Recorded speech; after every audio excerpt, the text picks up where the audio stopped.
A todos com a paz do Senhor nessa semana. Espero encontrar todos os irmãos bem.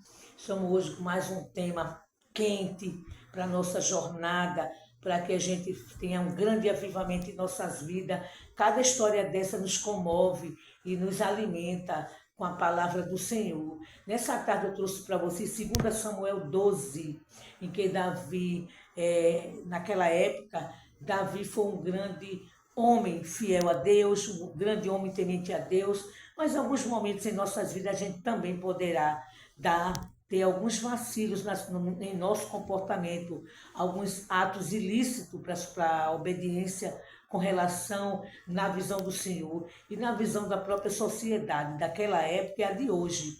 A gente às vezes tem alguns comportamentos que não é lícito para a nossa caminhada. E que assim vejamos o assunto com relação a Davi ter tomado uma posição com Batseba, um envolvimento em que ela era mulher de Urias, que ele, naquela época, ele participava de grandes guerrilhas, era um grande guerrilheiro, e ele perguntou de quem era essa mulher, que ele começou a achar ela uma mulher bonita naquela época.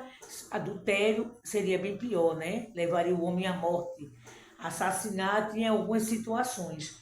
Mas vejamos uma coisa, sempre a gente é bom, quando você tiver alguma atitude, você orar muito. Você sabendo que a nossa vida, tudo que a gente fizer que não for legal para o nosso comportamento, para a sociedade, para a nossa vida, ela vai deixar em algumas posições da nossa vida grandes consequências, né? Foi como deixou consequências na vida de Davi. Vejamos aqui a história. E o Senhor enviou Natã a Davi. Natã era um profeta. E apresentando-se a ele, a Davi, disse: havia numa cidade 2 homens, um rico e um pobre, né? O rico possuía muitas ovelhas e vacas, mas o pobre não tinha coisa nenhuma, senão uma pequena cordeira que comprara e criara. E ela tinha crescido com ele e com seus filhos. Do seu bocado comia, do seu copo bebia e dormia junto com a família. E tinha ela, essa cordeira, como filha. E vindo o viajante ao homem rico, deixou este de tomar das suas ovelhas e das suas vacas. E assim começou a passar para o viajante que viera a ele, e tornou a cordeirinha do homem pobre, e preparou para o homem que viera a ele. Então o furor de Davi se acendeu nesse momento e disse: vive o Senhor, que digno de morte é o homem que fez isso. Davi disse para Natã: e pela cordeira tornará a dar quadruplicado, porque fez tal coisa. E por que não se compadeceu? Então disse Natã a Davi: tu és este homem. Assim diz o Senhor, Deus de Israel: eu te ungirei sobre Israel, e eu te livrei das mãos de Saul, e te dei a casa do teu senhor, e as mulheres do teu senhor em teu seio, e também te dei a casa de Israel e de Judá. E se isto é pouco, mais te acrescentaria tais e tais coisas, porque, pois, desprezaste a palavra do Senhor, fazendo mal diante dos teus olhos, certo? E a Urias o Eteu, feriste a espada, e a sua mulher tomaste por tua mulher, e a ele mataste com a espada dos filhos de Amon. Isso é muito grave, gente. Sempre você olhar o que é de coisas alheias, né? O que não é teu, você se apoderar até no pensamento, como às vezes acontece com as pessoas aqui na sociedade também. Não só com Davi naquela época, né? Davi, ele, em alguns momentos, ele abandonou a palavra do Senhor, pelo que aconteceu com ele, né? Foram muitas tragédias que aconteceram na vida de Davi. Então, ele se perdeu em alguns momentos, como também a gente poderá se perder em alguns momentos em nossas vidas, né? E você às vezes quer ocultar o pecado, né? Você quer esconder esse pecado, mas que um dia ele vai ser cobrado, não é? Eu vejo assim como a lei da ação e reação, que tudo que você fizer aqui terá uma colheita, um tipo de colheita. Você não poderá plantar morango e colher uva, não é? É mais ou menos por aí que você vai entender como é cada posição. Então, Davi, ele se apoderou da esposa de Urias. Ele planejou um plano mortal, devolvê-lo de volta para a guerra, junto com os amonitas. E quando Urias ficou lá, quando foi certo momento, você deixou Urias sozinho perante os amonitas. E foi o que fizeram, com ordem de Davi. E ali Urias foi ceifado. Quando ele começou a se envolver, já tendo, claro, realizado um ato com a esposa de Urias, não é? Que é Batseba, ela engravidou de um filho perante esse adultério.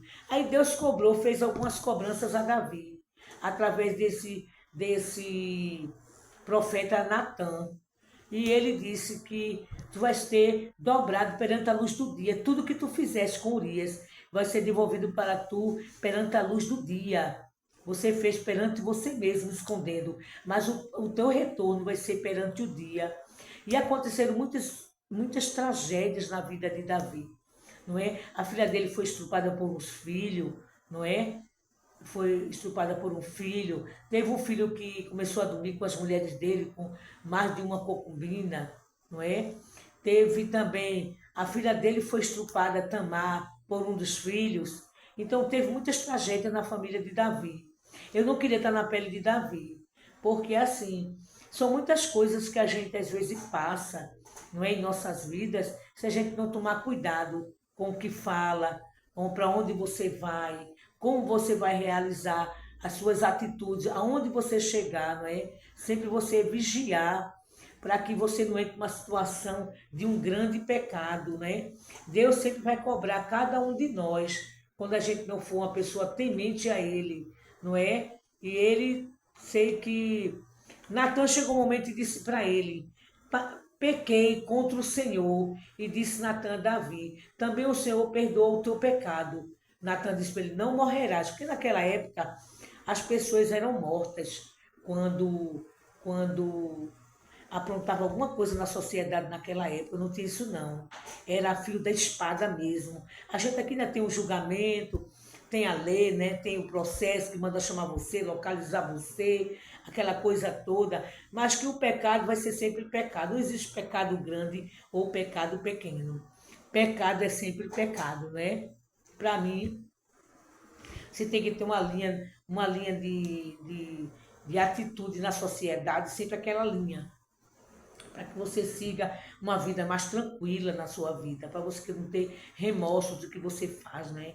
Então, a gente vai ter muitas consequências quando a gente não pensa no que vai fazer, as decisões que vamos tomar. Em algum momento de nossas vidas, a gente poderá também vacilar, qualquer um de nós na sociedade.